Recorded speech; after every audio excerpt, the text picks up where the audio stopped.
Welcome to Metaphysical Soul Speak. I'm your host, Elena Fox Starks. Hey guys, I hope you're doing really well in this moment in time, and that whenever and wherever you are on planet Earth right now, when you're hearing this recording, that you are able to rise above, no matter what it is. I hope that you're able to rise above it. So if someone's calling you a mean name, or they're kind of rude to you, just rise above it. Just imagine that maybe they're asleep, spiritually speaking. Their consciousness is very low, and that's all they could think to do is to put another person down with a name, name calling or whatever. Just rise above it. Know that they're limited. They're mentally limited. They're emotionally and spiritually limited. I was going through my comments on both of my YouTube channels, and I haven't really done it. Maybe in a couple of months, maybe. I haven't monitored.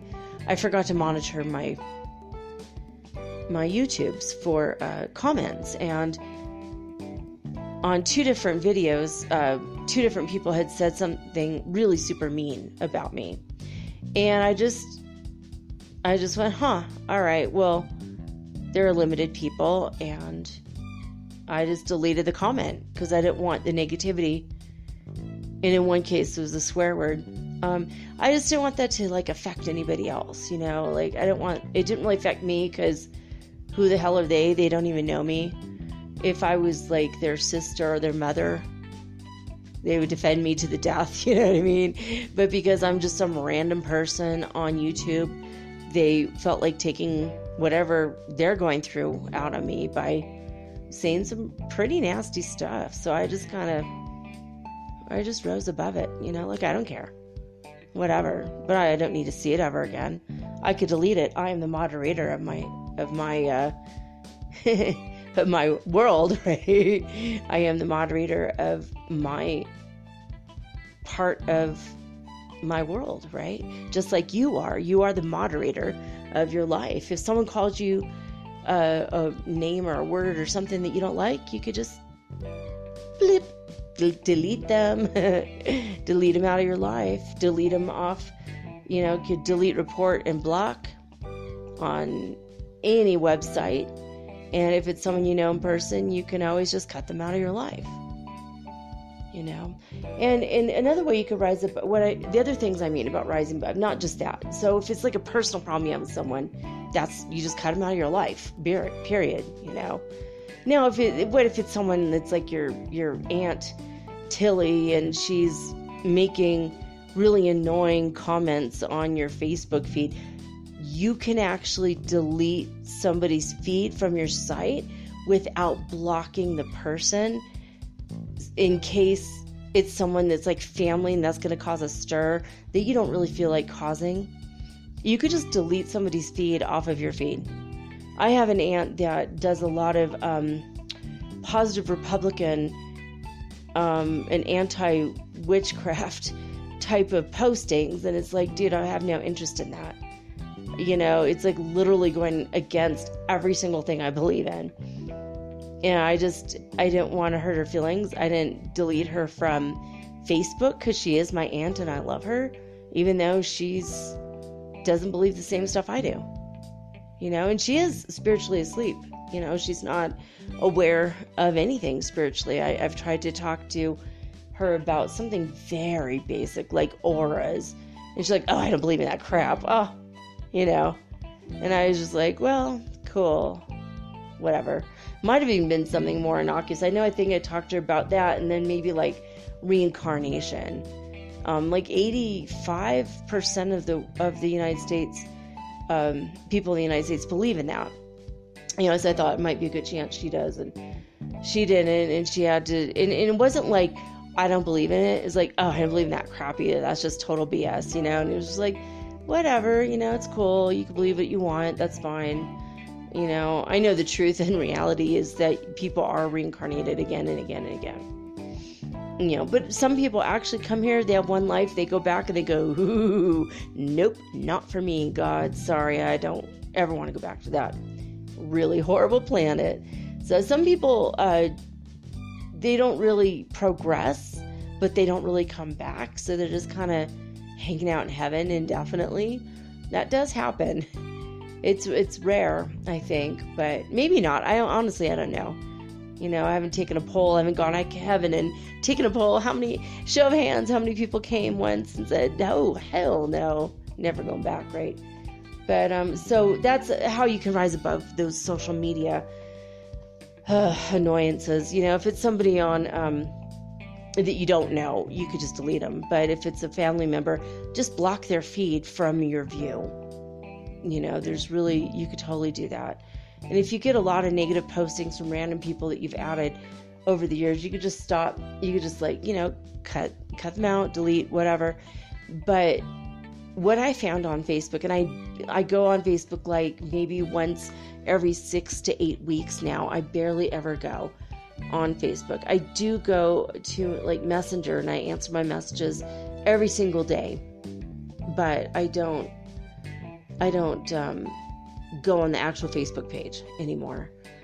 But before, like a couple years ago, I had added like 100 to 200 really amazing, spiritually uplifting people and groups. And when I did that, all of a sudden my feed was amazing.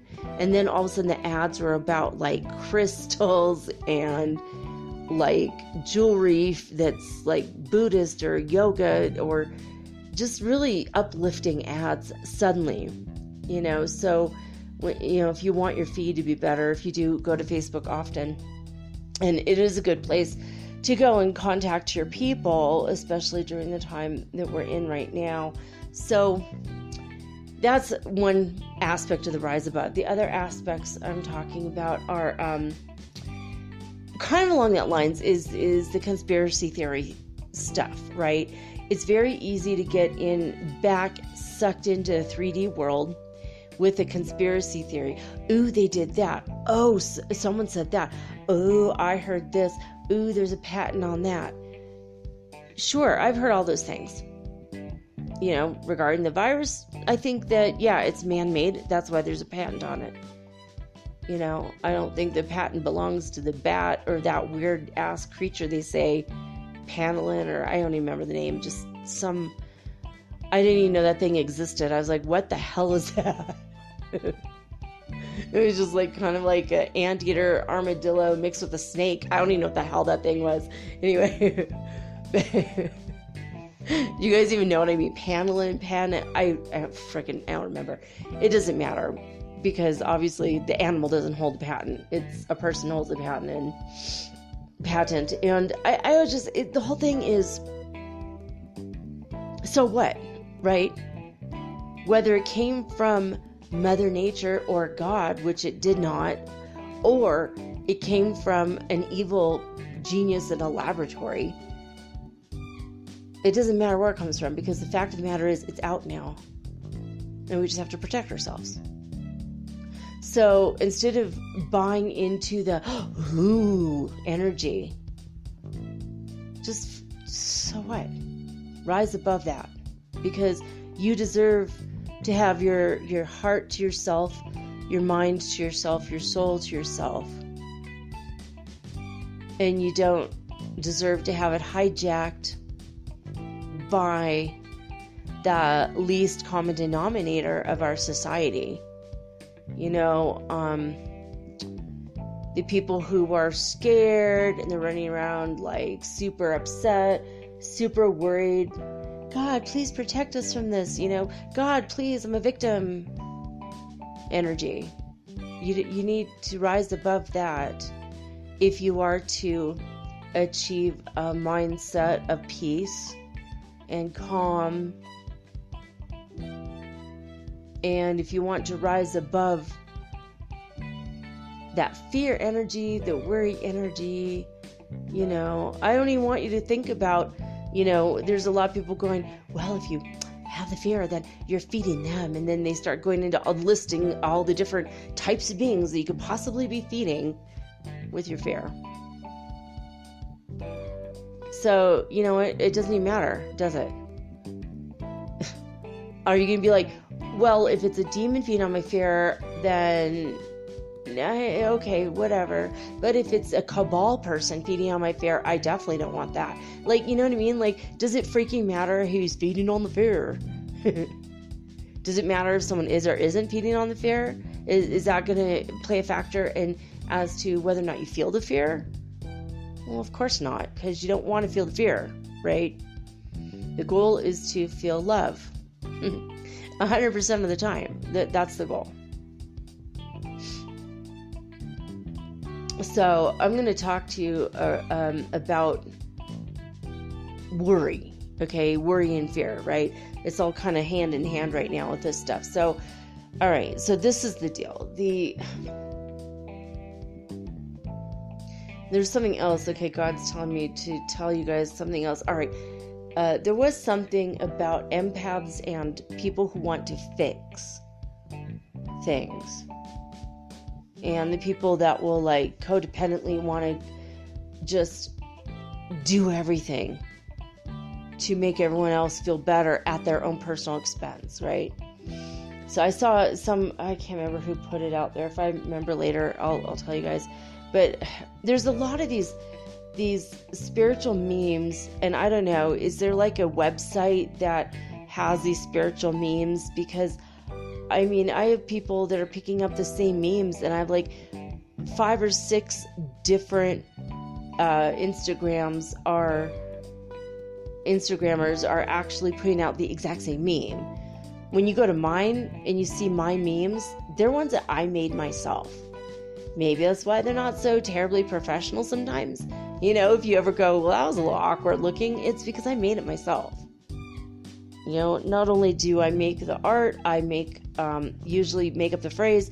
If I didn't make up the phrase, I attribute it to who made up the phrase, whether it's God or Michael Sherahan of Ashtar Command or the Lyrans or whatever, okay?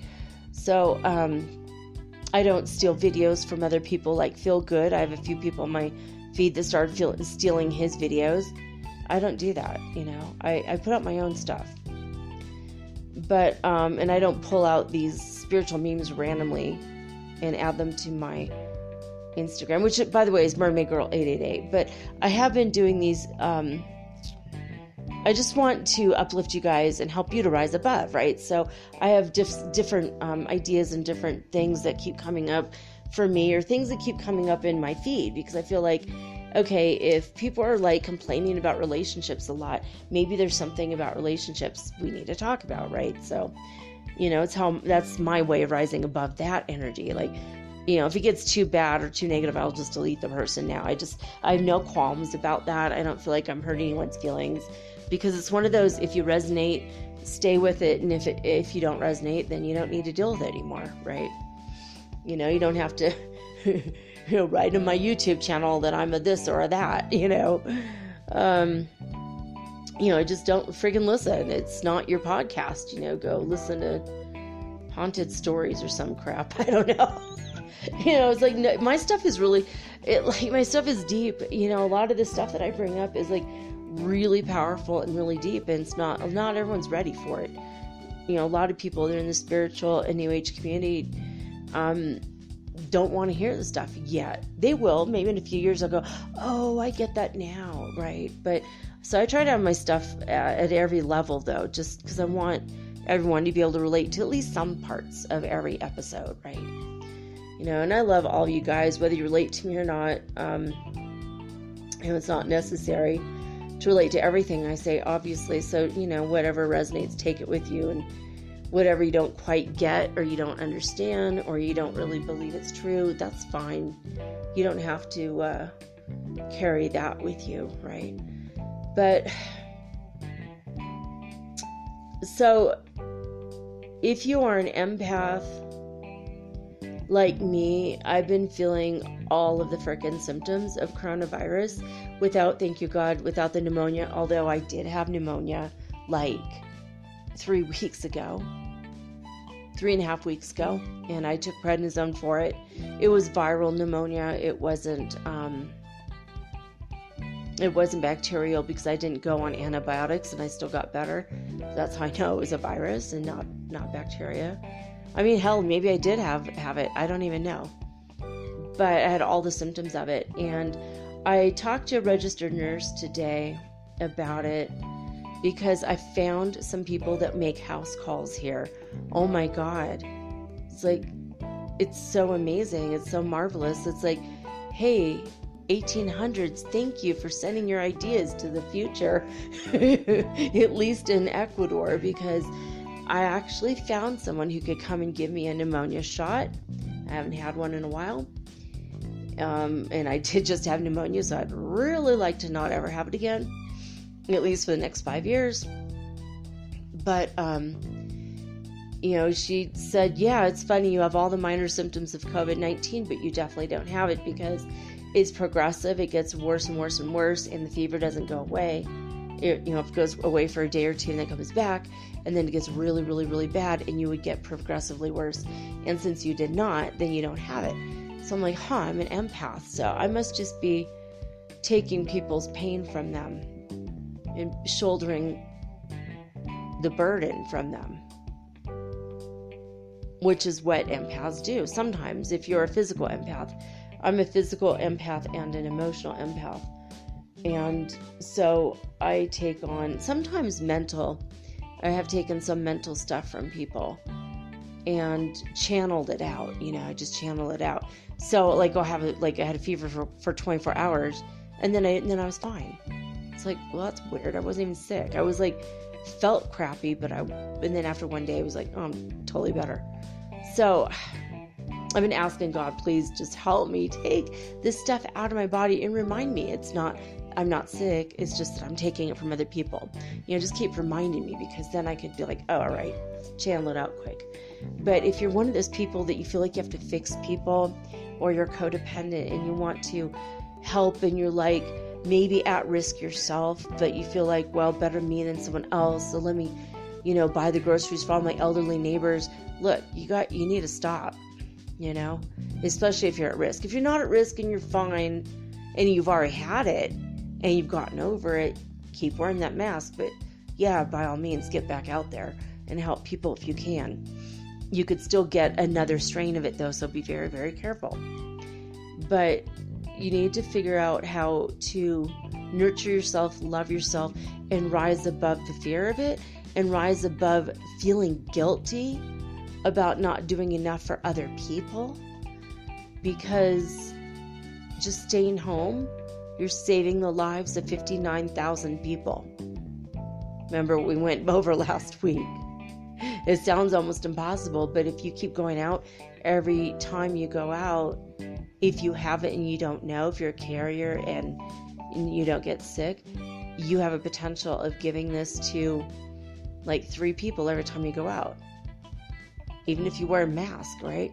So if you give it to 3 people every time you go out, in 10 generations of the virus, you're giving 59,000 people every time you leave the house. So you need to get over all the guilt of buying too many groceries at once, because you're saving lives every time you don't go out. You're saving 59,000 people, potentially. Right? So you got to get over the guilt. So rise above the guilt, rise above the fear. It's time to get out of that fear cycle. It's time to stop worrying about who did what, who said what. Oh my God. If you get a petition from the Sierra Club or whatever, sign it and move on. Rise above the energy of it. Yeah, there's some nasty crap going on right now. In fact, go to the Sierra Club website and sign the latest petition about the EPA rolling back every single environmental protection. Because, the pollution of cars in the places that are the most vulnerable for coronavirus, that's going on right now. But you know what? Don't get into the emotion of it. Rise above it. Go, you know what? I'm going to sign the petition. It's all I could do about it right now. So sign the petition, take a deep breath, move on from that thing. I've been signing petitions left and right all weekend especially. Just a lot of stuff going on. Sign the petition. Don't read the whole thing. If you read like the first 2 or 3 paragraphs and you're like, oh yeah, forget it, and then now you can sign. Definitely I want to sign this, right? You can read it if you want, but don't get into the emotion of it. If it starts to bug you too much, just sign it and move on. I'm upset about a little bit about some of the primaries being moved. I'm very worried about the indefinite movement of primaries. When are we going to have the primaries for voting? This is a year in which we elect a president. And what bothers me is if this doesn't happen, do we become a dictatorship in the United States? Does he declare something that would make it so that there is no election? So that's something I'm trying to rise above, actually. It's like, I don't want to be too worried about it. I don't want to have fear about it. I know God has everything in perfect and divine order, and I'm a part of that. So I'm trying to stay out of the chaos. I'm trying to be a part of the order. But what was the other thing? Some of the other things I was thinking about rising above. Literally keeping your vibration high, eating high vibrational food, keep your vibration high, meditate a lot. If you have physical pain in your body, rise above it. Go into your 8th chakra, rise way the hell up there. I know that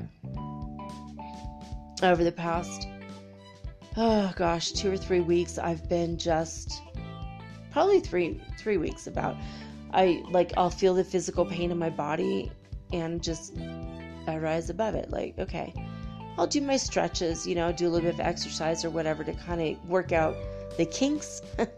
But I literally rise above my body. It's weird. It's like I just don't feel my body anymore. Like if I get in touch with my body, hey body, you okay? We're down there, what's going on? And I'll feel the pain and I'll just give love to my body. I'll just send emotional, from my heart chakra, I'll send the love. And from my crown and all the way up, the 12th chakra on down. And I noticed that a lot of the things that I feel pain, like when I feel pain, a lot of the time, if I just clear my auric energy field and I clear my chakra energies, and then I get all my chakras to spin exactly in alignment, all 12 chakras, then I notice that a lot of the pain is lessened. So a lot of the physical pain I feel is, and maybe you too, is literally from all the energy coming in. So I process the energy. I try to dissipate the energy into the earth and slowly, and I ask that it dissipates at a rate that is acceptable by all the people around me. Whether I know them or not, doesn't matter.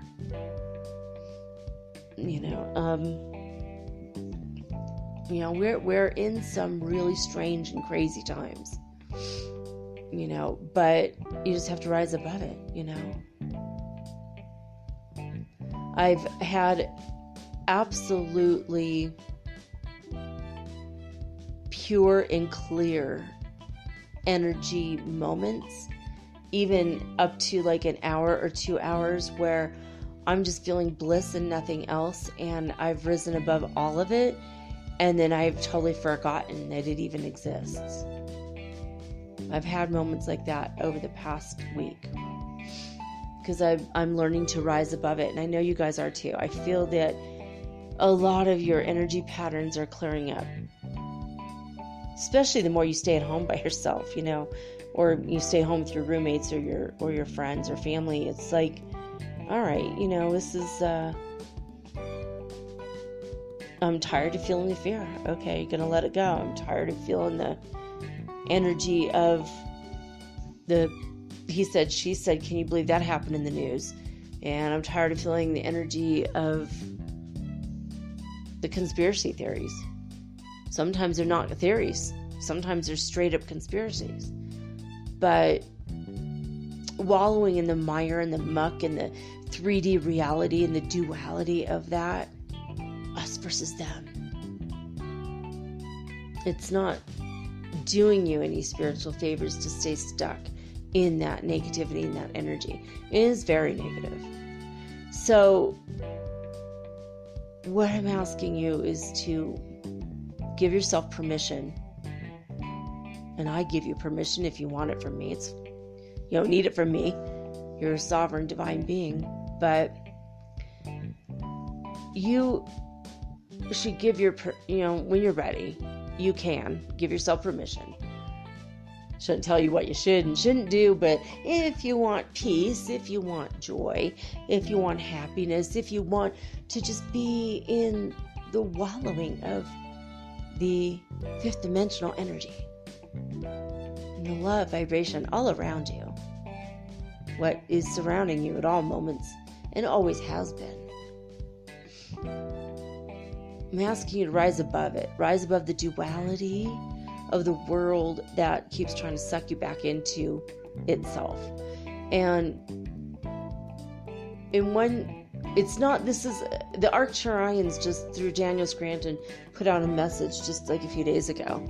And that's another thing, by the way. If you ever get any channelings, that comes into your energy field and it's negative and says negative things about humans, and it feels rude or mean or super negative, then it's time to stop listening to that person, because they're not in touch with anything real. They might be in touch with their subconscious mind. They might be just making crap up. They might be trying to stir the pot because maybe they're from the cabal, or maybe they're just schizophrenic and they're hearing a demon or something, or maybe they're just schizophrenic and their mind drugs are going, their mind chemicals are off and they're not hearing anything positive, right? So the Arcturians, the Andromedans, the Pleiadians, the Lyrans, they're all very positive beings. They're not going to put out negative stuff. If you hear from someone who says, I'm channeling my higher self, and their stuff is super, super rude and negative, they're not really hearing their own higher self. They're hearing their own ego or a demon or their subconscious mind, their mental patterns they haven't cleared out. If you ever hear someone who's spiritual, but then they start saying negative stuff that makes you feel a kind of a pain or a tinge, like a sort of energy in your solar plexus or your stomach or in your throat or your heart, and you kind of go, no, not really, I don't like that. If you ever come into somebody's energy field where they say they're spiritual, and you get within 4 feet of them, and by the way, social distancing, but if you get within like 4 feet of them and you suddenly get a massive headache, it's not because their energy is greater than yours and they just know and you don't. No, it's because they have a negative energy. I do have, and I have gotten headaches from crystals, but it might also be that it's not, because the crystals are also high vibration. They might be programmed negatively, and they also amplify the energy around them, and they could be amplifying the energy of the people in the store or in the booth or in the house or wherever you are around huge crystals. See, because not everyone remembers to channel their own energy out and flush that negativity out, and not everybody knows how to clear their crystals. Not everybody is aware enough to, or awake enough to realize that energy exists around them. So you have to rise above all of these things, right? And I know on some level, this is right? Even if you're resisting, well, I don't have to do anything. I'll just grow on my own. That's true. You will. Everybody does. Grows on, And I've had people like recently say things like, well, I'm just going to grow at my own pace and I'm going to do this and I'm going to do that. It's like, yeah, but when you're putting out super negative stuff, that's not right. If you are as enlightened as you say you are, but this person that attacked me last week, and then right after the person attacked me, and she had her other minions, her other followers well, she's right because she's talking from her higher self. And I'm like, oh my God, she has followers that believe the negative stuff that she's saying is real and right. She's a spiritual warrior. Yeah, but you don't take out 4 groups of people in your quote unquote spiritual warriorness, right? She's listening to something, I don't know what, ego, demon, negative entity, her own narcissism. I don't know. I honestly can't speak to what she's actually hearing, but it's not her higher self. God, the higher self, the higher beings, they're always going to speak with love, gentleness, light, beauty, joy. They're going to radiate such a positive vibration that there is no mistaking it for something else. So you have to rise above everything. Just like if you go into an airplane and you rise above, then you get to see the lay of the land. You see where all the roads are, and you can kind of make a mental image and mental picture of your own road map, where things are. You could see it. You could see the garbage heaps that are steaming and stinky way over there. You don't want to go over there. You can see the congested and polluted areas. You don't want to go to the garbage and the pollution. You can see the parks and the beauty and the joy in the people's faces where they're so beautiful. That's where you want to go.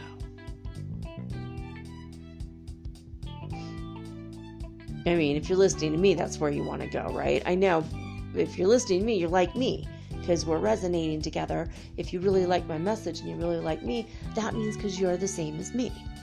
We are hashtag Soul Tribe, hashtag Soul Family. Those are hashtags I do use if you want to find me on Twitter or Instagram. Soul Tribe, Soul Family. At least on a couple of my postings, I have those. So, rising above the muck and the mire and the least common denominator energy and the, it doesn't mean like, and I'm not saying, well, those people are away from us and they're separate, because they're not. They're us, right? We are all one. But you got to rise above to look back and go, oh, well, they're God. They're just the sleeping part of God, right?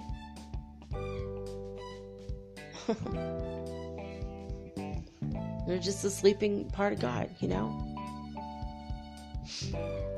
And some of them are a sleeping foot and some of them are a sleeping ass.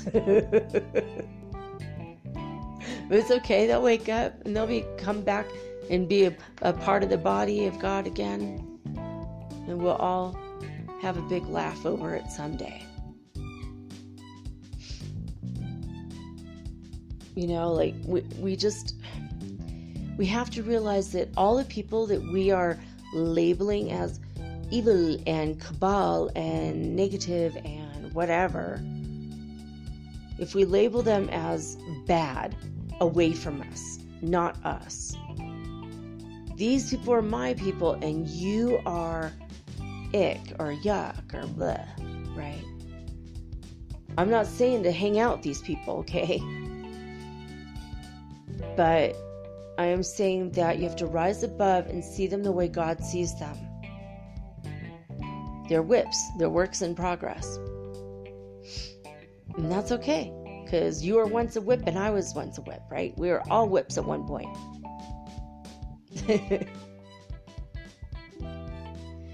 So, people are works in progress, and usually works in progress are sleeping. They don't know what they are doing. Forgive them, Father, for they know not what they do. What they think, what they say, what their actions. They don't even know about their consequences. They still have to answer to them karmically, but they don't know right now what they're doing. So, if you see people the way that God sees people and you love them as much as you love God because they are a part of God,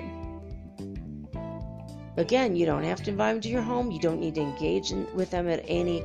You go rise above, delete them from the social media. Know they're there. Acknowledge the God in them. Love them. Rise above it. You don't have to continue to conversate with them. You don't have to give them a room in your house to stay. They don't even need to occupy a room in your mind. But just love them. Acknowledge the love and the God inside of them that they don't even acknowledge for themselves. If anyone's ever calling anyone a name or being, you guys are this and you guys are that, and I don't need to be here for you because of blah, well, people that think like that, they're just still sleeping, and they don't see the love and the light in every being. They haven't achieved that level of mastery yet. Mastery over their own negative emotions, mastery over their own ego, mastery over themselves, mastery over their own heart. The more you rise up, the more humble you become, and the more you realize that you are capable of loving everybody on earth no matter what. The more humble you become. It's hard. Some people make it freaking hard, right? It becomes a struggle and it becomes a challenge, but it also becomes your greatest opportunity is to love every part of yourself by loving every person on the planet and every quote-unquote group of evil beings. My friend Anthony and Keita told me today about a mountain that he and his mom hiked up together recently, and they found a doorway. They didn't go to it because they were afraid, but there is a legend about this doorway on this dormant volcano here in Ecuador, that if you go and you knock on the door, sometimes they'll allow you in for 5 minutes and you can learn all the secrets of the universe if you want. And if you want gold, they will give you gold. And sometimes, though, you have to sign a contract with the devil to get the gold. And some people have done it because they were desperate, right? And I told them, I think if I went there, if I met the demon and knocked on the door, I would just say, I don't want your gold. I don't want material things from you because God provides for me. But maybe you just want a hug, man. And I don't know, maybe in reality world I would be like pissing my pants and running away really fast. Or maybe I would just give love to the demons, right? Because, they were also creatures created, by God, and then they decided to become demons, right? It's all of it's a decision. But, I've had dreams where a demon was coming after me, and I woke up in the dream. I was lucid, and it's very rare does this ever happen for me, but I was like, oh, I'm dreaming. So since you're a demon, I want to give you a lot of love. No, really, come here. Let me hug you. Let me kiss you. I love you, man. And the demon started screaming and ran away and made me laugh. And I woke up because I was laughing so hard. It's just give yourself a different perspective of it. All the jerks in traffic that cut you off and all the people that are screaming against gay people, if you're in the community, they're just asleep. If they knew what they were doing to you from your perspective, they would cry and beg your forgiveness. If they knew, if they're calling themselves Christian, for example, and they're saying, yeah, but if you're gay, you're going to hell. I mean, don't judge me. That's God's job, right? You're not qualified. You don't even have self-mastery. You're not like Jesus. I don't see you walking on water and turning water into wine and serving extra loaves and fishes that weren't in the basket. I don't see you doing these things yet. If you don't have that kind of self-mastery, you have no reason or cause to judge me. Even God, said, don't judge others. And even Jesus said that, So, but people who are trying so hard and struggling so hard in the confines of their religion. No matter what, I'm not going to pick on the Christians only, but I mean, like everybody, all the religions. I mean, I've had a lot of people, even in Islam, judge me. It's like, only God can judge me, dude. It's in the Quran, and you're sitting here judging me right now. But in Islam, we are supposed to call each other out. We do that because it's part of the religion. It's part of the learning and growing and the spirituality of the religion. So it's kind of like, I don't mean to be disrespectful, sister, but da-da-da-da-da. I don't mean to be disrespectful, brother, but da-da-da-da-da. And I've gotten to the point where, people are arguing and trying to get me to see their side of something that I'm not going to see because I don't want to go there. And, like a lot of men trying to talk me into being in a relationship because it's in the Quran you should be with a Muslim man. And I'm like, what if I don't want to be with a man or anyone at all right now? And what if the Muslim men around me are not adequate for me? They're not serving my needs in other ways, like not intellectual or, although a lot of Muslim men I've met are very intellectual, but so I finally I call out another part of the, verses that say, basically, don't annoy other people. And that's what you're doing right now. So you're sinning. This is haram. You need to stop.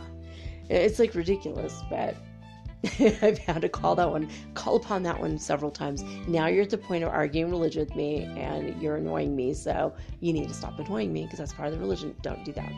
So it's kind of funny, but, I don't know. There's many different things that we need to rise above. So maybe this week you could just, if you catch yourself getting angry or upset or scared, take a deep breath and ask yourself, is this something I can rise above? And what would it take for me to rise above it? Let's borrow this from Christy Marie Sheldon, who I absolutely adore. Just ask yourself, what would it take for me to rise above this emotion right now? This thing. Anyway, and one thing I've decided to do is I'm not going to tell you guys the coronavirus numbers anymore, only on Fridays during the Earth Changes report, because I don't want you guys to feel like, oh God, there's not another report about the coronavirus, right? I know I'm even saying the words right now, but I just want you guys to know I'm not going to do it anymore. Not with the news, not with the numbers. Now, if there's something positive and uplifting that's coming out of this, or I see another insight that, like a benefit that's coming out of it, that is from a spiritual angle, good for us, then I will bring that up. Okay, so if there's something positive, I will bring it up. But as far as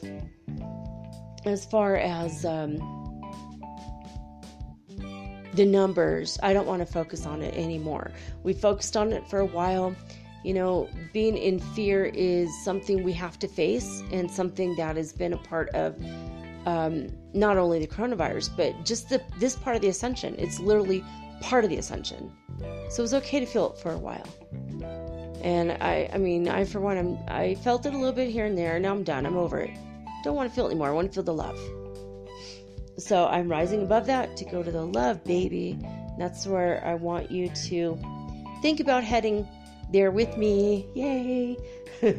So we're not going to go over the coronavirus news this week, except on Friday. So there we go. I'm looking at it every day, and I'm just like, even my son's like, I want to see the news. And after like 10 minutes, he's like, I got to turn it off. It's like, yeah. And we don't have regular cable TV, whatever. We don't look at it. But we do watch like clips from, MSNBC or whatever. We'll look at clips on YouTube. Usually I get my news from Trevor Noah because he's absolutely gorgeous. Fun to look at. And I just love his voice and his smile, and a massive crush on him, okay? But also, he's funny, and I like to laugh, obviously. You guys know that about me. So, it's just like kind of a good way to get the news. But, I'm just kind of doing, but I'm kind of socially distancing myself from most of the news.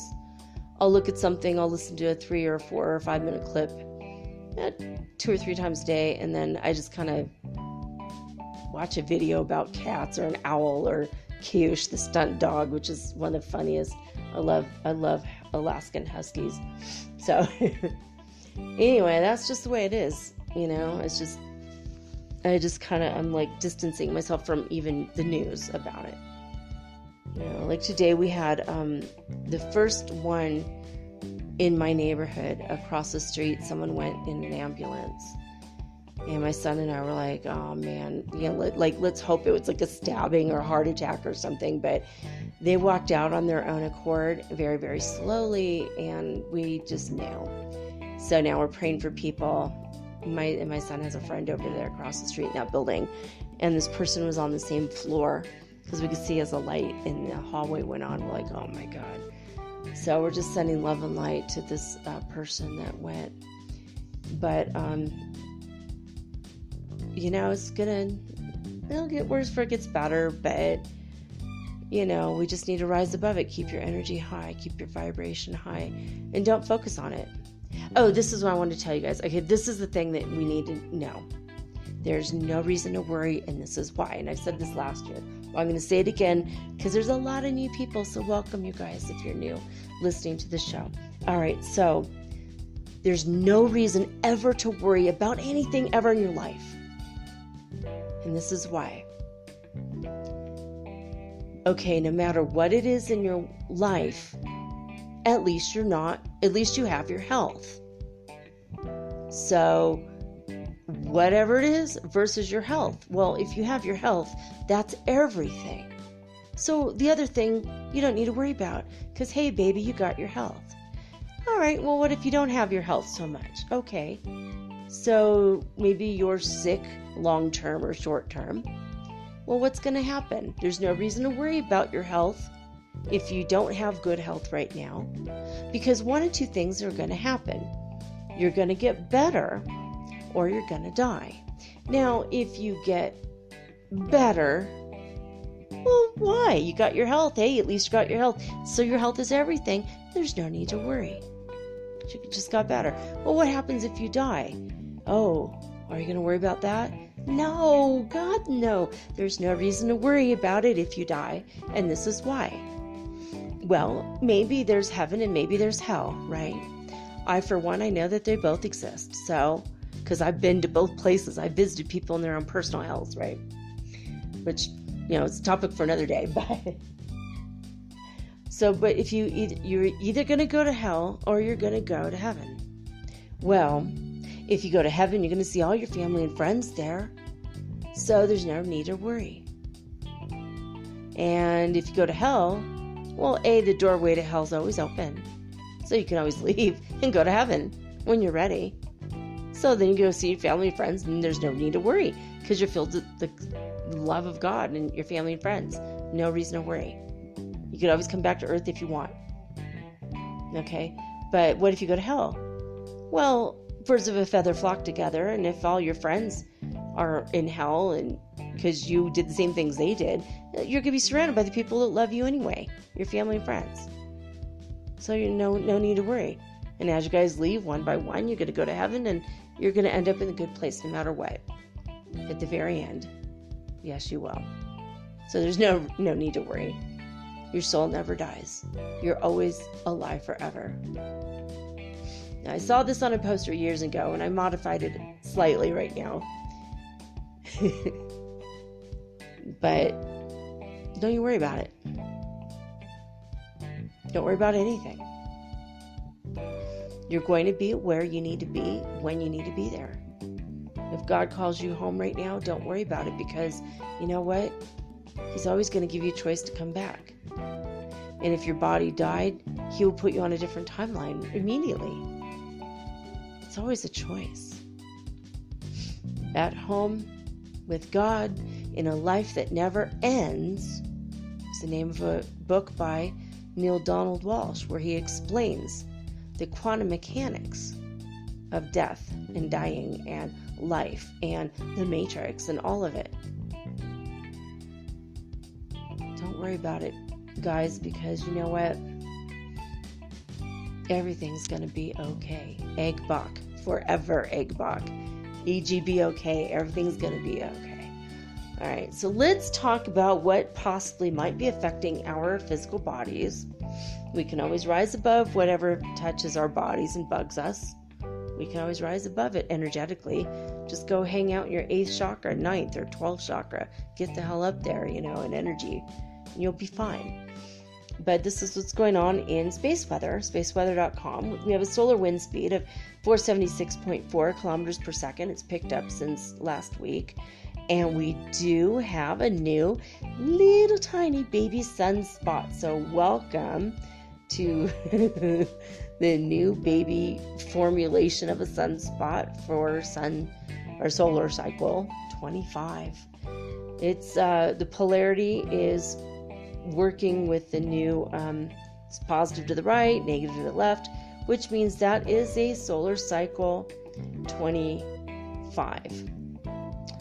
So that's according to Hale's law. The sunspot polarities, they switch from one cycle to the next. So anyway, this is sunspot number 11. Ooh, 11 is a very positive number for twin flames. I like that. So there's that. Also, the solar winds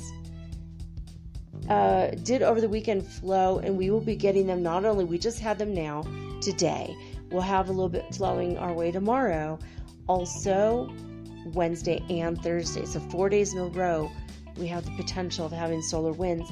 That may or may not affect you if you're very sensitive to energy. You might feel a little sleepy, so just kind of breathe into it, drink water, eat high vibe food, you'll be fine. Ulu neutron counts coming out of Ulu, Finland, very high. Lots of cosmic radiation coming our way. And as far as our all-sky fireball network from NASA over the United States today, we only had 3 fireballs explode, not a whole lot. I'm including that one all the time because it seems like we're having so many fireballs. It's very strange. But okay, disclosurenews.it, they only had a Schumann Resonance of 19, so it's not terribly high compared to on HeartMath. And some of them actually are kind of low today on HeartMath as well. heartmath.org if you want to check it out for yourself. And if you do look at this graph, by the way, don't keep looking at it going, well, it looks the same every day.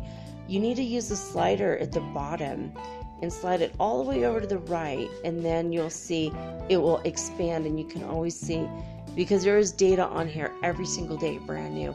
And I've had people say, well, that website doesn't work. It's like, yeah, it does. You just don't know how to work this slider dealing. It took me like 3 days to figure it out. So don't feel dumb if it's hard for you to figure it out, because it's really hard for me to figure out. I gave up like a couple times, and finally I forced myself to figure it out because I wanted to bring the information to you guys. Okay, California at midnight started off at 54 hertz frequency, and by 4 a.m. they were at 53 hertz frequency, still pretty high. And Hofuf, Saudi Arabia, they're still flatlining at 0 again ever since the 27th of March. So, okay, Lithuania was at 133 hertz frequency at midnight, and by 4 a.m. they went down to 132. By the way, 33, there's a nice master number there for you. Alberta, Canada started off at 86 hertz frequency at midnight, and by 4 a.m. they were down to 80 hertz frequency, still very significant. Considering for eons it was 7.83, now it's up to 86. That's huge, right? So Northland, New Zealand started off at midnight at 10 hertz frequency, and they went down to 0 by 4 a.m. So pretty crazy. And oh my gosh, it's like I'm drawing a blank. Hulului, South Africa, they've always been the front runner in most of these. At midnight, they were at 221 hertz frequency, and by 4 a.m. they went down to 218.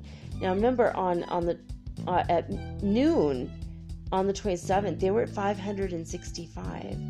In fact, before that, there were 582 on March 27th. So, that's pretty significant in Africa. So, all right, we're on lesson 263. Hopefully I'm going to get through it. My holy vision sees all things as pure. My holy vision sees all things as pure. Father, your mind created all that is. Your spirit entered into it. Your love gave life to it. And would I look upon what you created as if it could be made sinful? I would not perceive such dark and fearful images.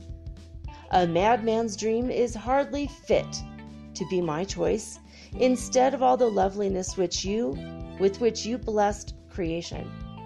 All is purity, its joy, and its eternal quiet home in you. And while we still remain outside the gate of heaven, let us look on all we see through holy vision and the eyes of Christ. Let all appearances seem pure to us, that we may pass them by in innocence and walk together to our Father's house as brothers and the holy sons of God.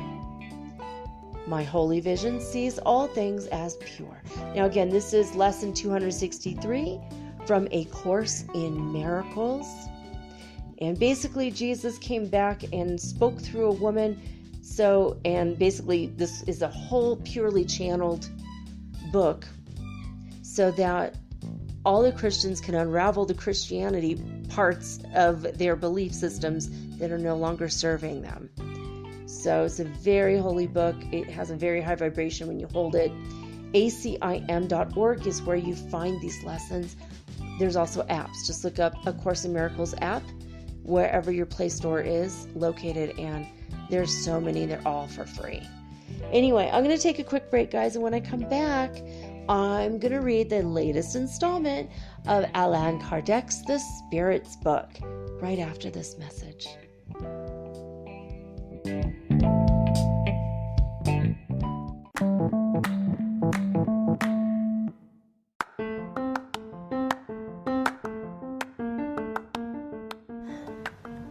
If you haven't heard about Anchor, it's high time you did. It is the absolute easiest way to make a podcast. First of all, it's absolutely free. Second of all, they have creation tools that allow you to record and edit your podcast right from your phone or your computer. You guys have known that I've been doing this for 8 months using the Anchor.fm app right on my cell phone, and I have done it everywhere, right? I have recorded this in my living room, my bedroom, little cafes in Quito, Ecuador, all over Cuenca. It's so absolutely easy to make your podcast, and editing is just a snap. Anchor also will distribute your podcast for you, and it took me about 2.5 months to become syndicated, and now I'm available on Spotify, Apple Podcast, and many more, and so can you. You can make money from your podcast also, and there's no minimum requirement. You get paid from your very first listener. It is everything that you need to make a podcast all in one place. So please, if you are interested in making a podcast of your very own, do not hesitate to start with Anchor. Download the free Anchor app or go to anchor.fm to get started today.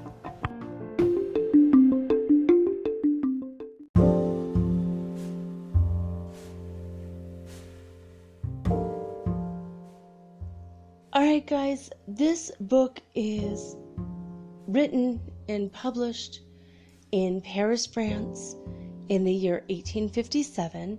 When I asked how much of this still applies to our world today, my higher guidance, basically Prime Creator, some of you know him as God or Allah, he basically told me that this book is about 92% accurate still for us today. So if you hear something that you feel like, it doesn't really ring true for me, then maybe that's not one of the parts that's true, right? So take everything with a grain of salt when you hear it, but realize that if this were graded on a curve even, it would be still an A in most cases. 92% is pretty high. Of course, the university I went to would have been a B plus, but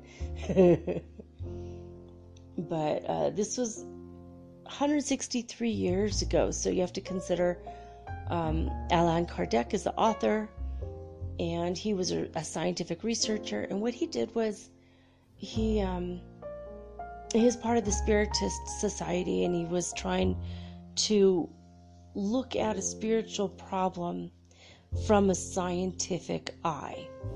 And so he went to 5 different mediums around Paris. 2 of them were sisters and lived in the same home. And then the other 4 did not know the other one. So he pretty much asked them all the same questions, and they all gave him the same answer. And what I've said in recent weeks is that either all the spirits are going to answer always the same exact way, or this was the same group of spirits following him around, and either way, it proved that the psychic mediums were absolutely real. Because how are they coming up with the same answer, almost identical as the other people? And yet they don't know the other people, and they didn't have time to meet them and confer with them. And he kept the identities secret from all the other mediums around town. Now, 1857, they had a bit of a spiritual renaissance in Paris, and it was really intriguing for the ladies of the day to attend these salons, even the men actually. And I think they had mixed salons, and then some only for women, for lunch, and or some only for men at men's clubs or whatever. But it was a really big deal. I mean, people were table tipping, and I think that might have been when the Ouija board came out or stuff like that. A lot of people were very interested in the spiritual world, like the spirit world. Like, what do they have to tell us? What do they know that we don't? And how can we learn about this? And the Spiritist Society, I think back then, believed that maybe it's all BS. But they weren't really sure, but they pretty much thought maybe it was parlor tricks, it was charlatanism, and there was some of that too, which kind of ruined it for the rest. But people would have like a man in the back waiting with a ball to throw that into the room, or having like a horn to honk right at the right moment where everyone's going to jump and, ooh, the spirit world is real.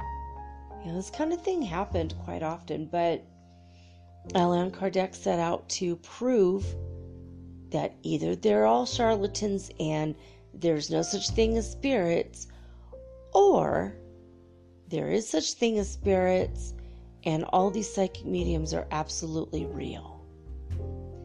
He wasn't quite sure what he was going to find, but through reading each medium the same exact question and getting the same exact answers, he started to realize, oh my gosh, I'm onto something.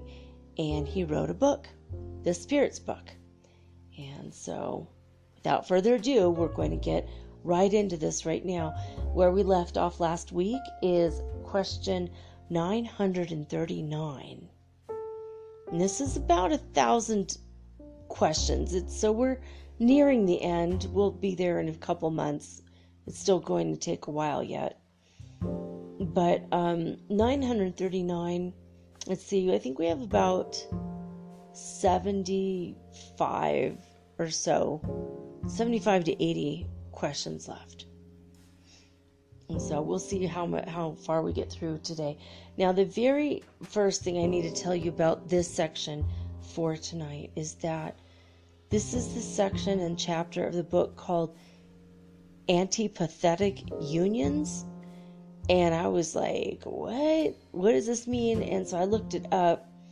It's like, antipathetic? You mean cool? Not pathetic at all?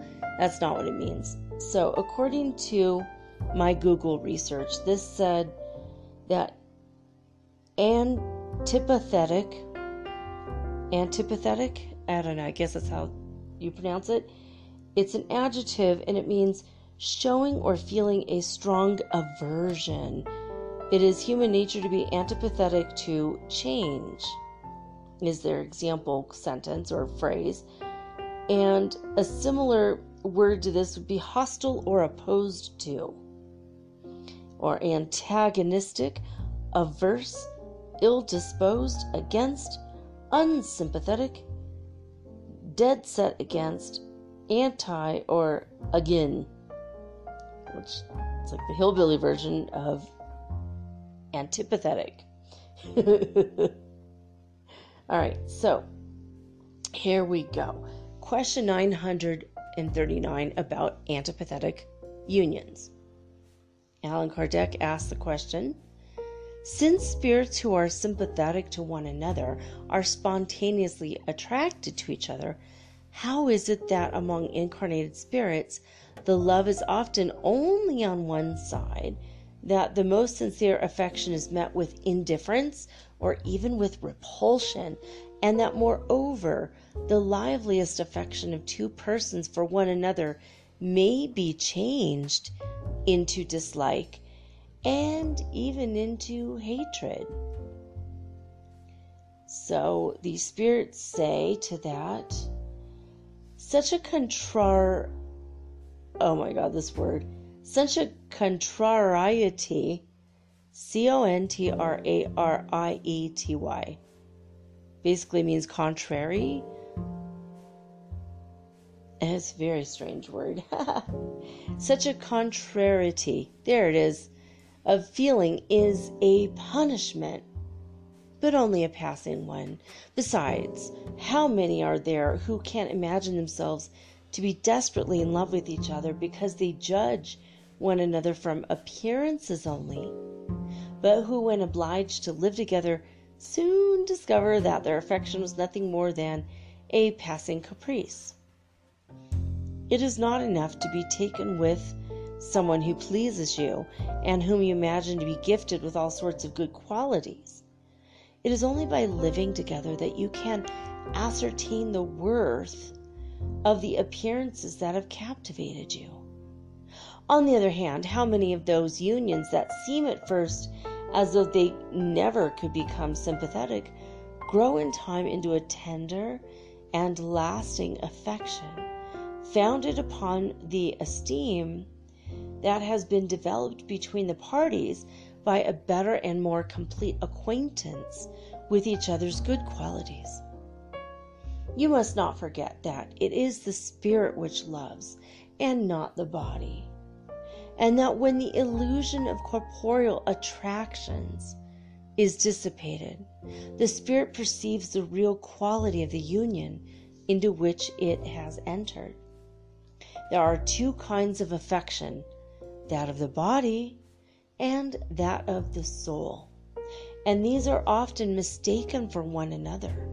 The affection of the soul, when pure and sympathetic, is lasting. That of the body is perishable. This is why those who fancied that they loved each with an eternal affection often detest another when their illusion has vanished.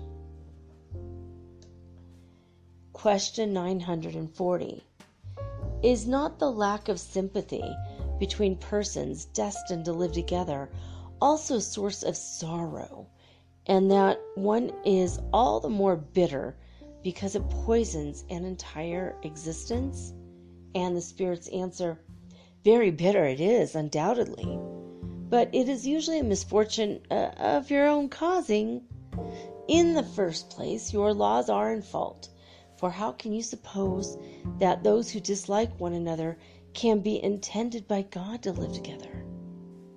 In the next place, you yourselves are to blame, for you often seek in those unions the satisfaction of your pride and ambition, rather than the happiness of a mutual affection, and in such cases you undergo the natural consequences of your prejudices. Follow-up question, Allan Kardec asks, but in such cases, is there not generally an innocent victim? And the spirits say, yes, one for whom it is a heavy expiation. but the responsibility of such unhappiness will nevertheless be brought home to those who caused it. If the light of truth have reached the soul of the victim, faith in the future will give consolation under present suffering.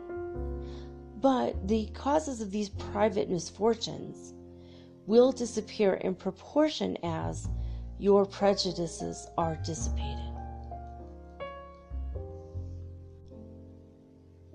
All right, this part of the book is called Fear of Death. Question 941. The fear of death causes perplexity to many persons. Whence comes this fear in the case of those who believe in a future life? And the spirits say, such fear is altogether misplaced, but when people have been in their youth thoroughly indoctrinated into the belief that there is a hell as well as a heaven, and that they will most likely go to the former, because whatever belongs to human life is a mortal sin for the soul, then they're naturally afraid, if they have retained their religious belief, of the fire that is to burn them forever without destroying them.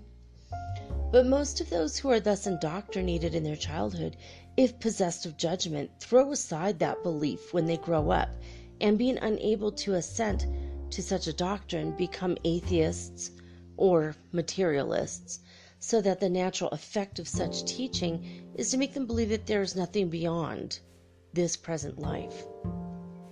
Death has no errors for the righteous man, because with faith he has the certainty of a future life. Hope leads him to expect an existence happier than his present one, and charity, which has been the law of his action, gives him the assurance that in the world which he is about to enter, he will meet with no one whose recognition he will have reason to dread. Yeah, Allan Kardec, he adds his own little thoughts on their answer.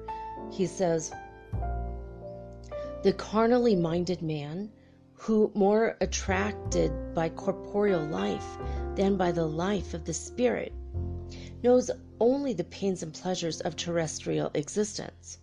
His only happiness is in the fugitive satisfaction of his earthly desires. His mind, constantly occupied with the vicissitude of the present life, and painfully affected by them, is tortured with perpetual anxiety. The thought of death terrifies him, because he has doubts about his future, and because he has to leave all his affections and all his hopes behind him. He leaves the earth. The spiritually minded man, who has raised himself above the factitious wants created by the passions, has even in this lower life enjoyments unknown to the carnally minded. The moderation of his desires gives calmness and serenity to his spirit. Happy in the good he does, life has no disappointments for him, and its vexations pass lightly over his consciousness, without leaving upon it any painful impress. Question 942. Will not these counsels as to the way to be happy in the present life be considered by many persons as somewhat commonplace? Will they not be looked upon as truisms? And will it not be said that, after all, the true secret of happiness is to be able to bear up under one's troubles? The spirits say, a good many people will take this view of the matter, but of these not a few will be like the sick man for whom the physician prescribes dieting, but who demands to be cured without changing his habits, and while continuing the indulgences of the table that keep up his dyspepsia. And for those of you who might not know, dyspepsia is pretty much indigestion, which can easily be fixed, by the way, with a tablespoon of vinegar and a glass of water, followed up with a little shot of water to rinse the vinegar off your teeth. You don't want them to go bad. Anyway, back to the book. This is the part of the book or chapter called Weariness of Life, Suicide. Question 943. What is the cause of the weariness of life, which sometimes takes possession of people without any assignable reason? The spirits say idleness, lack of conviction, sometimes satiety. For him who employs his faculties in the pursuit of some useful aim in harmony with his natural aptitudes, exertion is not disagreeable. His time passes quickly in congenial occupation, and he is able to bear the vicissitudes of life with patience and resignation, because he looks forward to more solid and lasting happiness in the future. Question 944. Has a man the right to dispose of his life? And the spirits say no. That right belongs to God alone. He who voluntarily commits suicide contravenes the providential ordering which sent him into the earthly life. And follow-up question, is suicide always voluntary? And the spirits say, the madman who kills himself does not know what he is doing. Question 945. What is to be thought of those who commit suicide because they are sick of life? And the spirits say, fools! Why do they not employ themselves in some useful work?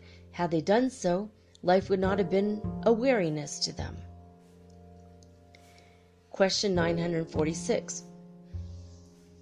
What is to be thought of those who resort to suicide in order to escape from the troubles and disappointments of this world?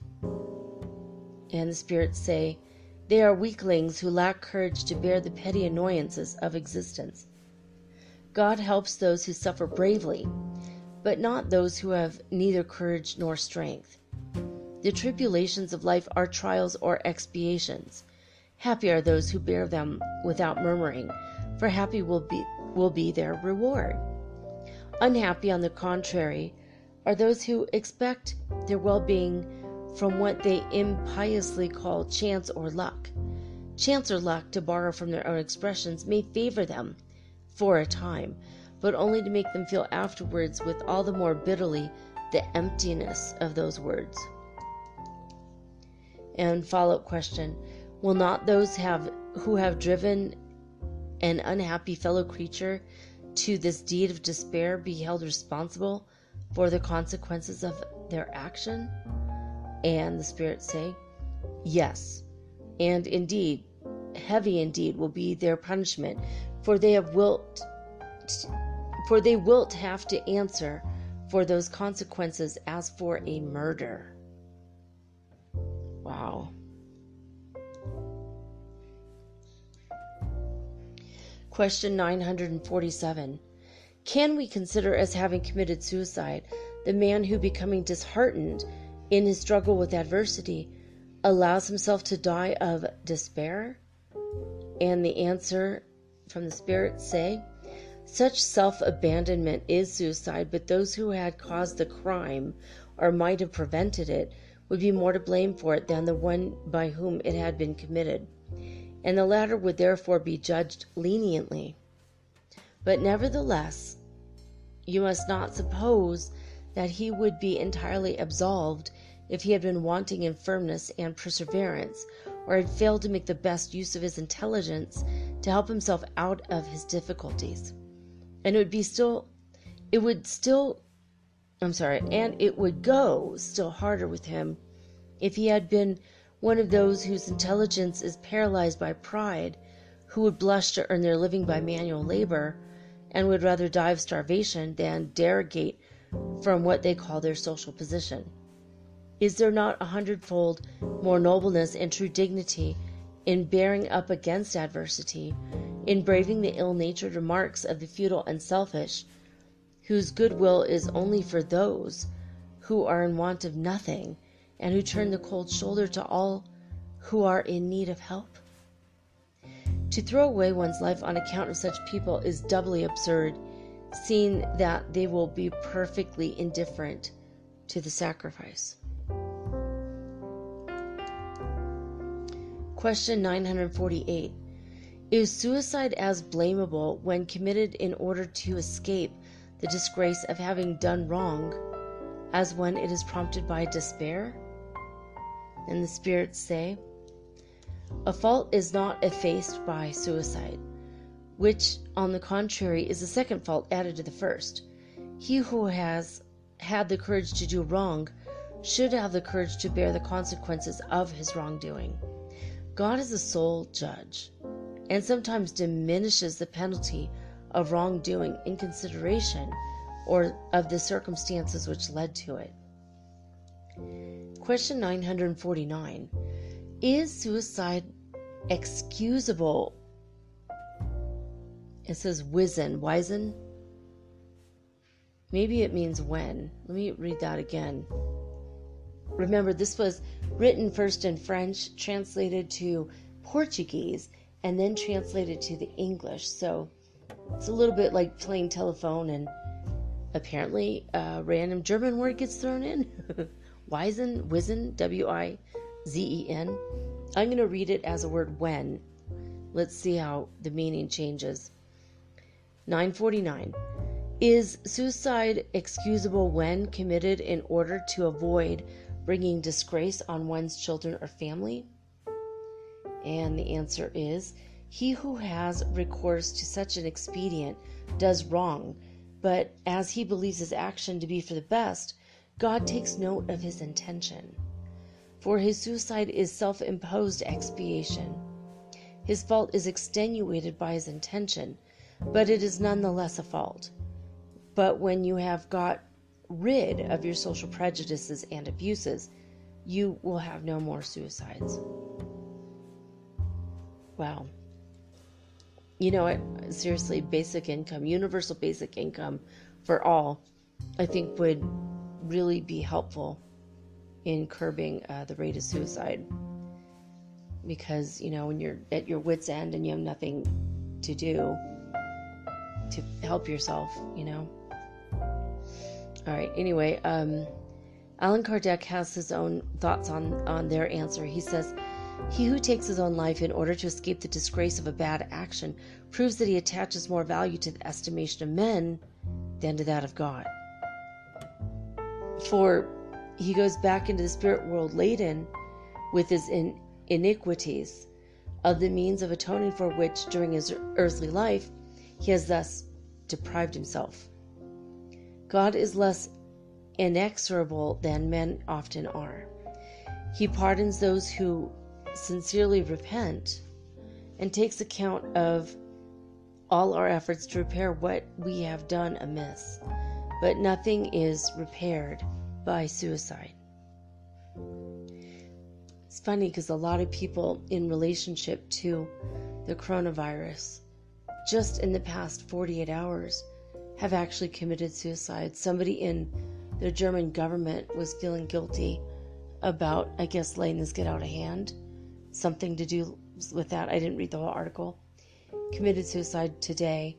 Yesterday, a nurse in Italy who had the coronavirus did not want to be responsible for killing more people, and yet she was being forced to work, and it upset her, so she killed herself. I'm sure her intention was noble.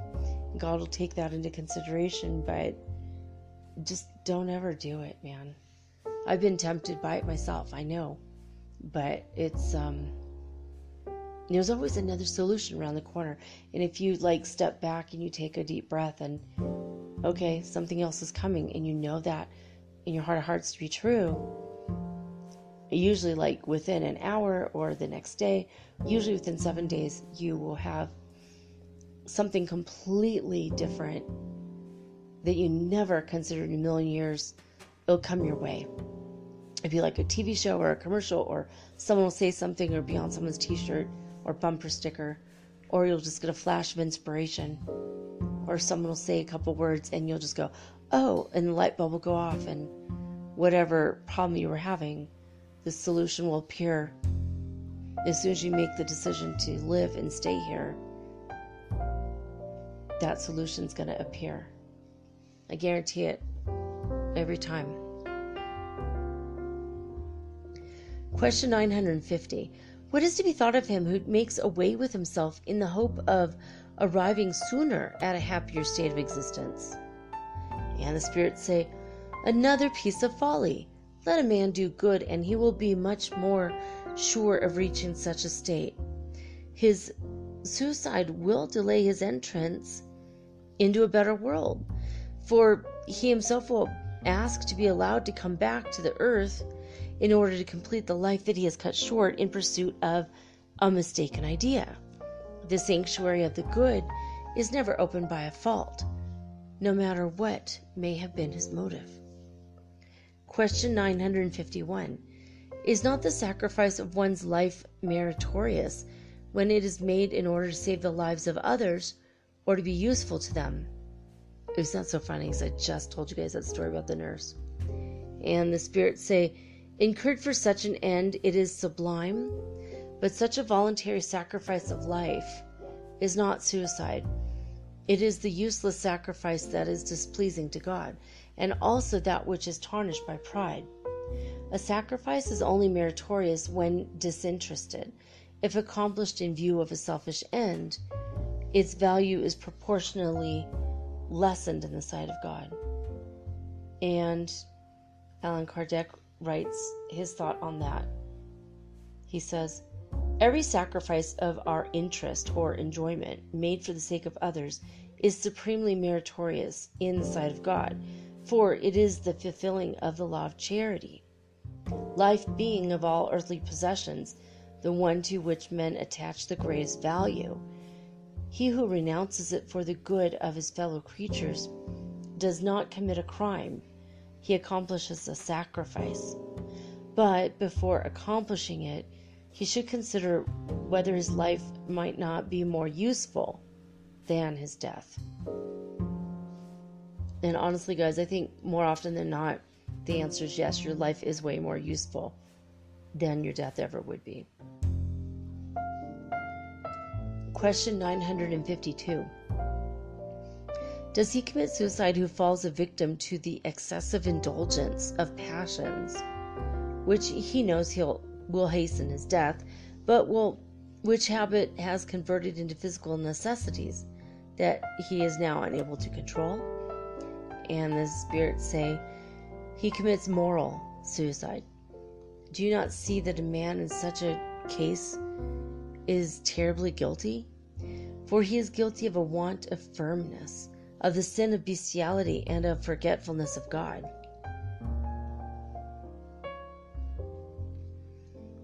I don't know why they're saying bestiality there. I'm going to skip over that right now, but it's properly freaking me out. Okay, and a follow-up question to that. Is such a man more or less guilty than he who kills himself from despair? And the spirits say, he is more guilty because he has had time to reflect on the suicidal nature of the course he was pursuing.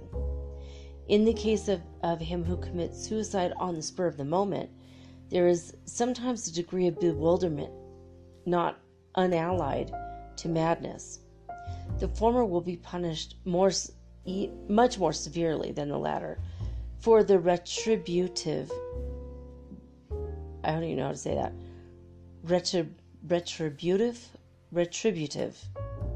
maybe that, for the retributive penalties of crime are always proportioned to the consciousness of wrongdoing that accompanied its commission. Question 953. Is it wrong on the part of him who finds himself exposed to some terrible and inevitable death to shorten his sufferings by killing himself? The answer is, it is always wrong not to await the moment of dissolution appointed by God. Besides, how can a man tell whether the end of his life has really come, or whether some unexpected help may not reach him at what he supposes to be his last moment? Spirits say, we admit that suicide is reprehensible under ordinary circumstances, but we are supposing a case in which death is inevitable and in which life is only shortened by a few instants. I'm sorry. That was a question. Let me reread that. We admit that suicide is reprehensible under ordinary circumstances, but we are supposing a case in which death is inevitable and in which life is only shortened by a few instants. And the spirits say, there's always in such a case a want of resignation and of submission to the will of the Creator. The follow-up question to that, what in such a case are the consequences of suicide? And the spirits say, the same as in all other cases, an expiation proportioned to the gravity of the fault according to the circumstances under which it was committed. Question 954. Is there guilt in the imprudence which has accidentally caused a loss of life? And the spirits say, there is no guilt where there is no positive intention or consciousness of doing harm. Question 955. Are the women who, in some countries, voluntarily burn themselves to death with the body of their husband to be considered as committing suicide, and have they to undergo the punishment of that crime? And the spirits say, they obey the dictates of a superstitious prejudice, and moreover are the victims of force rather than that of their own free will. They believe themselves to be accomplishing a duty, and such an act does not partake of the character of suicide. Their excuse is found in the moral nullity and ignorance of the greater number of them. All such barbarous and stupid customs will disappear with the development of civilization. Question 956. Do those persons attain the end they have in view who, unable to bear the loss of objects of their affection, kill themselves in the hope of rejoining them in the other life? And the answer from the spirits, in such cases the result of suicide is the opposite of what was hoped for. Instead of being reunited to the object of their affection, those who have made this sad mistake find themselves separated for a very long time from the being they hoped to rejoin. For God cannot recompense by the granting of a favor an act which is at once a proof of moral cowardice and an insult offered to himself in distrusting his providence. They will pay for their folly with sorrows still greater than those who have fancied that they were about to shorten, and for which they will not be compensated by the satisfaction they hope to obtain.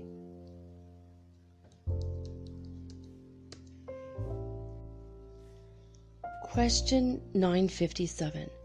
What are in general the effects of suicide on the state of the spirit by whom it has been committed? And the spirits say, the consequences of suicide vary in different cases because the penalties it entails are always proportioned to the circumstances which, in each case, have led to its commission. The one punishment which none can escape who have committed suicide is disappointment. The rest of the punishment depends on the circumstances. Some of those who have killed themselves expiate their fault at once. Others do so in a new earthly life, harder to bear than the one whose course they have interrupted. Man, that would suck. All right. And Allan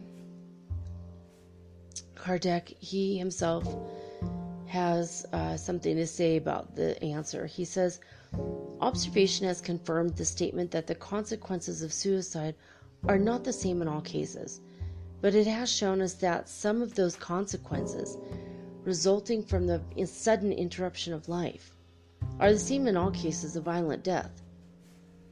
Foremost among these is the greater tenacity and consequent persistence of the link that unites the spirit and the body, which link, in nearly all cases, is in its full strength at the moment when it's broken. Whereas when death is the result of natural causes, that link has been gradually weakened and is often severed before life is completely extinct. The consequences of violent death are, first, the prolongation of the mental confusion which follows death, and next, the illusion which causes a spirit during a longer or shorter period to believe himself to be still living in the earthly life. The affinity which continues to exist between the spirit and the body produces, in the case of some of those who have committed suicide, a sort of repercussion of the state of the body in the consciousness of the spirit, who is thus compelled to perceive the effects of its decomposition and experiences therefrom a sensation of intense anguish and horror. A state which may continue as long as the life which he has interrupted ought to have lasted. This state is not a necessary result of suicide, but he who has voluntarily shortened his life can never escape the consequences of his want of courageous endurance. Sooner or later, and in some way or another, he is made to expiate his fault. Thus, many spirits who had been very unhappy upon the earth have stated that they committed suicide in their preceding existence, and that they had voluntarily submitted to new trials in order to try to bear them with more resignation. In such cases, the result of suicide is a sort of connection with terrestrial matter from which they vainly endeavor to free themselves, that they may rise to happier worlds, access to which is denied to them. In other cases, it is regret for having done something useless, from which they have reaped only disappointment. Religion, morality, all systems of philosophy condemn suicide as being contrary to the law of nature. All lay it down as a principle that we have no right to voluntarily shorten our life. But why have we not that right? Why are we not at liberty to put an end to our suffering? It was reserved for Spiritism to show by the example of those who have succumbed to that temptation that suicide is not only a fault as being an infraction of a moral law, a consideration of little weight with some persons, but is also a piece of stupidity, since no benefit can be gained by it, but quite the contrary. The teachings of Spiritism in regard to the subject are not merely theoretic, for it places the facts of the case before our eyes. All right, now we are in chapter 2 of this book. I think this is book 4.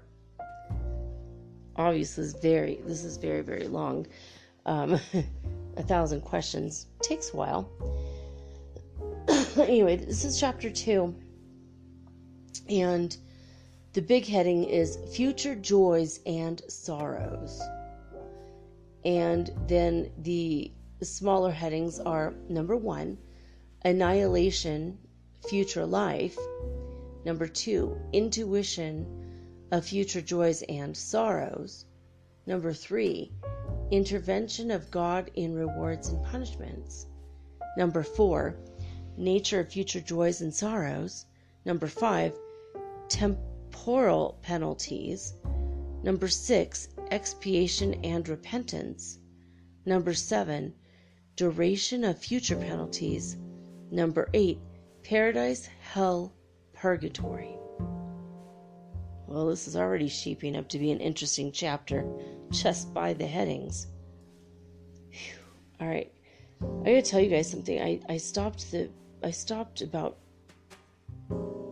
5 minutes ago, or maybe a couple minutes ago, because I was getting these downloads. It's still happening. There's a lot of energy coming in right now, and I started getting all these light codes and downloads, and I literally set my alarm for 15 minutes and fell asleep into a deep, deep, deep sleep. And I think I think I was having a dream, or I went back somehow to when I ran a guillotine in a past life during the French Revolution. I think, and this is really strange, but I think I went and I watched that part of that life of my soul from like a different angle. And I don't know if it had to do with the suicide talk or not. It was very, very strange. Like I went into this deep state of sleep, like within 1 minute, like immediately. And I woke up and now I just keep thinking about that life. It's so weird. Anyway, I wonder if you guys are getting downloads and light codes. I don't know if that was the only thing or if that was just the dream I had. Which is very odd. I don't normally have dreams about that life, but it's very strange. Anyway, annihilation, future life. Let's read this. Question number 958. Why has man an instinctive horror of the idea of annihilation? And the spirits say, because there's no such thing as nothingness. Because there's no such thing as nothingness. Okay. Question 959. Whence does man derive the instinctive sentiment of a future life? And the spirits say, from the knowledge of that life possessed by his spirit previous to his incarnation, the soul retaining a vague remembrance of what it knew in its spirit state.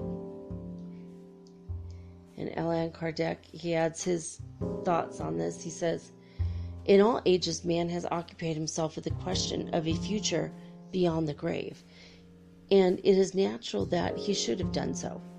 Whatever importance he may attach to the present life, he cannot help seeing how brief it is and how precarious, since it may be cut short in any moment, so that he's never sure of the morrow. What becomes of him after death? The query is a serious one, for it refers not to time, but to eternity. He who is about to spend many years in a foreign country endeavors to ascertain beforehand what will be his position there. How then is it possible for us not to inquire what will be our state on quitting our present life, since it will be forever? The idea of annihilation is repugnant to reason. The most thoughtless of men, when about to quit this life, asks himself what is going to become of him, and involuntarily indulges in hope. To believe in God without believing in a future life would be illogical. The presentiment of a better life is in the inner consciousness of all men. God cannot have placed it there for nothing. The idea of a nature life implies the preservation of our individuality after death. For what good would it do us to survive our body if our moral essence were to be lost in the ocean of infinity? Such a result would be for us the same as annihilation. Now we come to the chapter or subheading called Intuition of Future Joys and Sorrows. Question 960. Whence comes the belief in future rewards and punishments which is found among all nations? And the spirits say, it is a presentiment of the reality imparted to each man by the spirit incarnated in him. This internal voice does not speak to him without a purpose. He is wrong in giving so little heed to it. If he listened to it more often and more heedfully, it would be better for him. Question 961. What is the predominant sentiment of the moment at the moment of death? Is it doubt, fear, or hope? The spirits say, doubt with the skeptical, fear with the guilty, and hope with the good. Question 962. How is it that there are skeptics, since the soul imparts to each man the sentiment of spiritual things? And the spirits say, there are fewer skeptics than you suppose. Many of those who, from pride, affect skepticism during life are a good deal less skeptical when they come to die.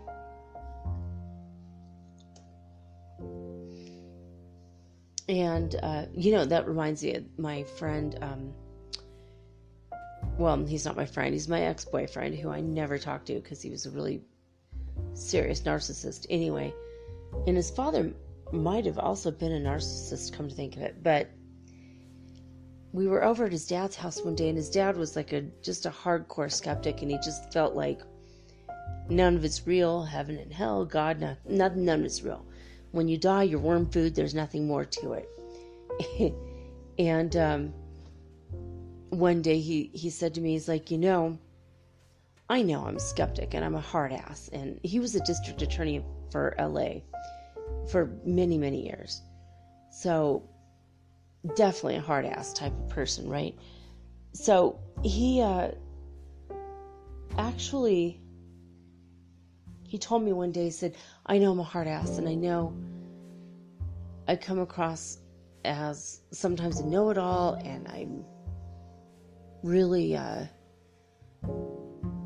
just don't believe in anything. I just, screw religion. He said, but you know what? If it comes to the end of my days, you best believe I'll be calling a Catholic priest and hedging my bets by having the last rites read to me. So I thought that was really telling, that core belief that was imposed upon him when he was a child, still with him, regardless of what he chose as an adult. I don't know, I just thought that was very interesting. And it reminded me, saying that skeptics during life are less skeptical when it comes to their death. So really it reminded me of that. Like, I don't believe in any of that, but I'm going to have a priest read me the last rites, just in case to hedge my bets. It's kind of funny, right? All right, anyway, Allan Kardec has something to say about that. He says, the doctrine of moral responsibility is a consequence of the belief in a future life. Reason and our sense of justice tell us that in the apportionment of the happiness to which all men aspire, the good and the wicked could not be confounded together. God could not will that some men should obtain without effort blessings which others only obtain through persevering exertion. Our conviction of the justice and goodness of God is evidenced by the justice and goodness of his laws, forbids us to suppose that the good and bad can occupy the same place in his sight, or to doubt that, sooner or later, the former will receive a reward and the latter a chastisement for the good and the evil they have done. And thus, from our innate sense of justice, we derive our intuition of the rewards and punishments of the future. All right, now we're going into a different section. I want to make sure, okay, we do have time to read this. Hopefully this whole section, we'll see, is how far we get into it. So this section is called Intervention of God in Rewards and Punishments. So question 963. Does God concern himself personally about each man? Is he not too great, and are we not too small for each individual to be of any importance in his sight? And the spirits say, God concerns himself about all the beings he has created, however small they may be. Nothing is too minute for his goodness. Question 964. Has God to concern himself about each of our actions in order to reward or to punish us? And the spirits say, God's laws apply to all your actions. When a man violates one of those laws, God does not pronounce sentence on him by saying, for example, you have been gluttonous, I shall punish you for it. But he has traced a limit to appetite. Maladies and even death are the consequence of overstepping that limit. Punishment in all cases is a result of the infraction of a law. And Allan Kardec adds his own words to that. He says, all our actions are subjected to the laws of God, and any wrongdoing on our part, however unimportant it may seem to be, is a violation of those laws. When we undergo the consequences of such violation, we have only ourselves to thank for it, for we are the sole authors of our happiness or unhappiness, as is shown in the following apologue. And so here it is, another paragraph. He says, a father has educated and instructed his child, that is to say, he has given him the means of knowing how to guide himself in the affairs of life. He makes over to him a piece of land to cultivate, and says to him, I have given you the practical directions and all the necessary implements for rendering this land productive, and thereby gaining your living. I have given you all the instruction needed for understanding those directions. If you follow them, your land will yield abundant harvests, and will furnish you wherewithal to obtain repose in your old age. If you do not, it will bear nothing but weeds, and you will die of hunger. And having said this, he leaves him free to act as he pleases.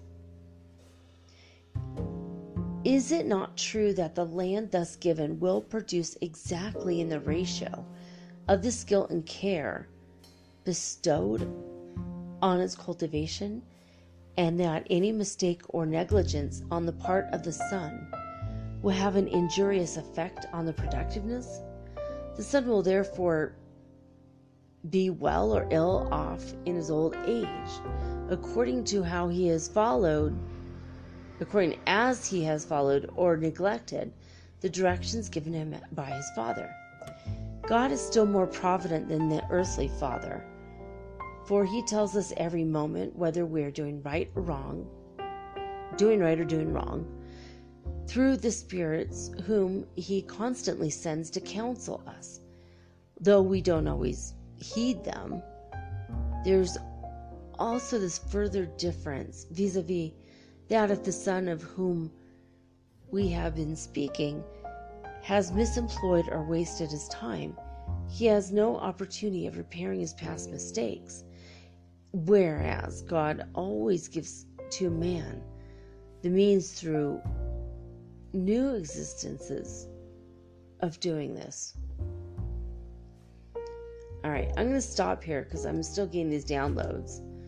When we come back next week for this, for the continuation of the Spirits book, we will be on question 965 under the heading, Nature of Future Joys and Sorrows.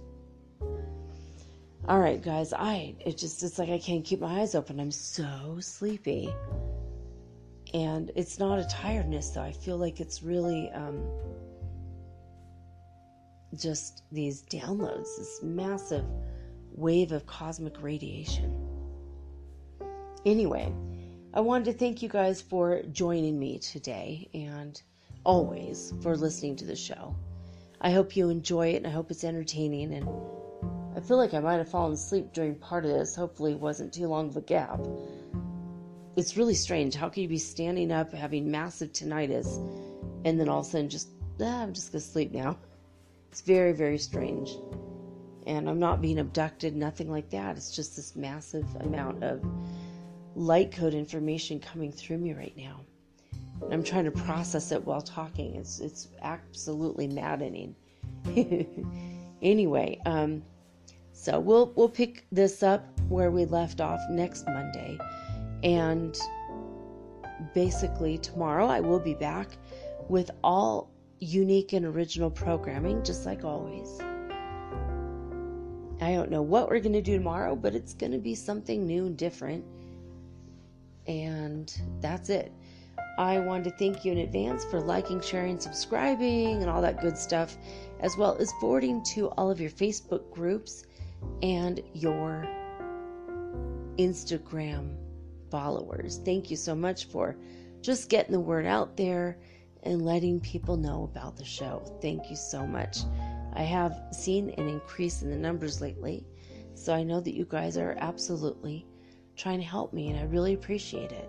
Because I'm only one person, and I barely know what I'm doing when it comes to actually advertising the show. So thank you guys for your help. I really, really appreciate it.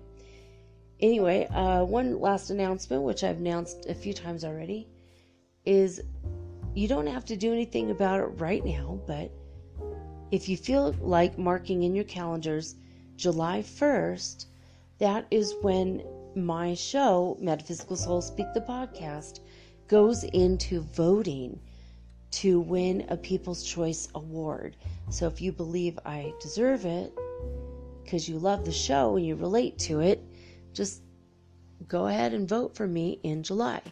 Now, probably towards the end of June, I will actually be giving out instructions on where to go and how to vote for me. But it's futile now because it's only open for the month of July every day, and that's it. So I thought when I registered for it, it would be right away. And as soon as I was done registering, they gave the rules to you, and they say no one can vote for you until July. So there you go. Anyway, any other announcement? Not really. Wonder how you guys are enjoying having a car-free episode. We had one motorcycle this entire time. Crazy, right? Anyway, thank you so much for being here and listening to my mad rantings of basically my crazy Heyoka wisdom. Thank you for that. So I love each and every one of you. I love you so much. Thank you so much. We're all doing this. We're collectively rising up. Even though entering into the fifth dimension in and of itself is an individual act. And, by the way, there is no one grand event that's going to catapult every single one of us at the exact same moment. But we are all being accelerated right now, sped up or quickened, if you will. So I'm grateful to be a part of that with you. Anyway, I'm signing off with peace and joy and the high vibes of the Holy Fifth Dimension. Until next time, guys, peace.